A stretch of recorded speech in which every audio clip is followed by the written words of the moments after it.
හයි සුබදසක් අද දවස් තමයි රේට් කට් එක එන්නේ.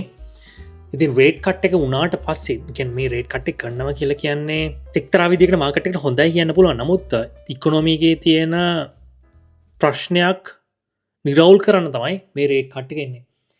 දැන් මේ රේට් කට් එකත් එක්ක මාකට් එක අප් වෙයි. හැබැයි ක්ලෝස්ලි මොනිටර් කරන්න ඕන දෙයක් තමයි ඉකොනොමි එකේ මොකක් හරි ප්‍රශ්නයක් වෙනවද නැද්ද කියලා. අපි 2007 මෙන්න මේ තියෙන රේට් කට් එක බලමු. මේ රේට් කට් එක ආවේ 2007 සැප්තැම්බර් 18 තමයි ආවේ මේ රේට් කට් එක.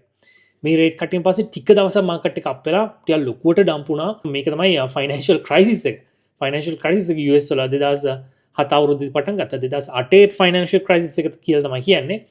මොකද වැඩි වශයෙන් US ස්ටොක් මාකට් එක ක්‍රෑෂ් වුණේ 2008 අවුරුද්දේදී.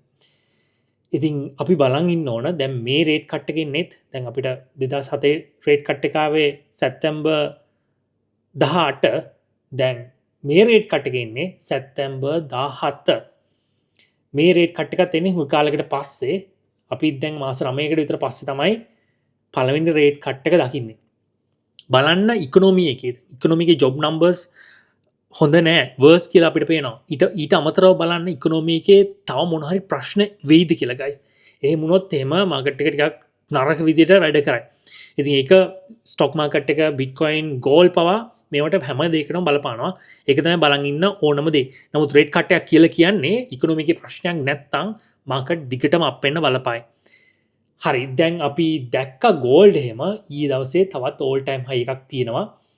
දැන් ගෝල්ඩ් එහෙම ඇවිල්ලා තින්නේ මේන් රෙසිස්ටන්ස් ලෙවල් එකට වට බලාගන්න පුළුවන්. මේ තියෙන සපෝට් ඒරියා එක දැන් රෙසිස්ටන්ස් එකක් විතර තමයි වැඩ කරන්නේ. මේන් රෙසිස්ටන්ස් රේන්ජ් එකට තමයි ගෝල්ඩ් ඇවිල්ලා තියෙන්නේ.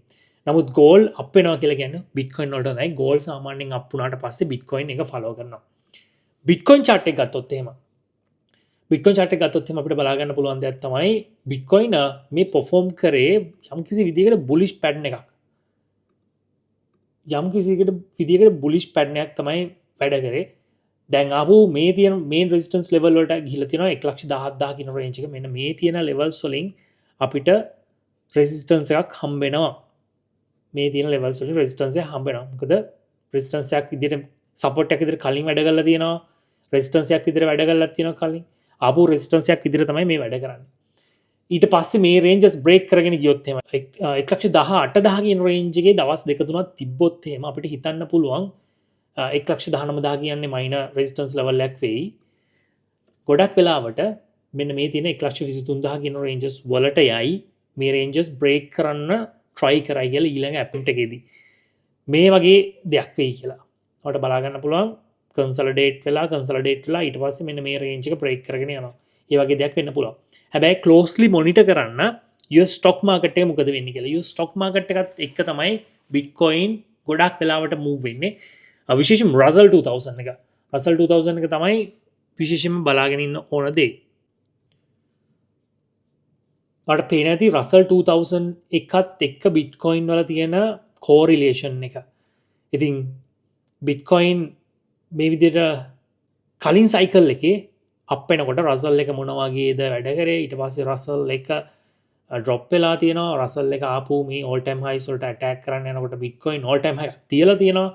ආපු පාරක් රසල් එක අර ට්‍රම්ප්ගේ ටැරිෆ් ඩ්‍රොප් එකෙන් පස්සේ ආපු පාරක් රසල් 2000 එකේ මේ තියෙන ඕල් ටයිම් හයිස් ගාවට කිට්ටුවට යනවා අපිට බලා ගන්න පුළුවන්. රසල් ඕල් ටයිම් හයි එකක් තියෙනවා කියලා කියන්නේ බිට්කොයින් වලටත් වැඩිය ඕල් කොයින් වලට තමයි වැඩිපුර හොඳ. රසල් එකට සාමාන්‍යයෙන් මනි ෆ්ලෝ වෙන්නේ බිග් කැප්ස් වලින්. එහෙම නැත්නම් S&P 500 එකෙන්. ටිකක් ලොකු ස්ටොක්ස් වලින්. මේ ස්මෝල් කැප්ස් නේ. ඉතින් මේකත් වෙන්නේ හරියටම අර ඕල් කොයින් සීසන් එක වගේ තමයි. බිග් කැප්ස් වලින් ලොකු ස්ටොක්ස් වලින් පොඩි ස්ටොක්ස් වලට මනි රොටේට් වෙන එක. ඒක ගොඩක් ක්ලෝස්ලි මොනිටර් කරගෙන ඉන්න. ඉතින් මේන්ලි අපි අද බලාගෙන ඉන්නේ ෆෙඩ් මීටින් එකේ මොකද වෙන්නේ කියලා. 25 ෆෙඩ් රේට් කට් එකක් අනිවාර්යෙන් වෙයි. නමුත් අපි බලන් ඉන්න ඕන දේ තමයි ජොරෝම් පවුල් මොන වගේ දෙයක්ද කියන්නේ කියලා. එයා ඩබිෂ් විදිහට කතා කරනවද හොකිෂ් විදිහට කතා කරනවද මේක තමයි බලන් ඉන්න ඕනේ. ඉතින් ගයිස් අපි ඊළඟ වීඩියෝ එක හැමෝම අට සුබ දවසක්.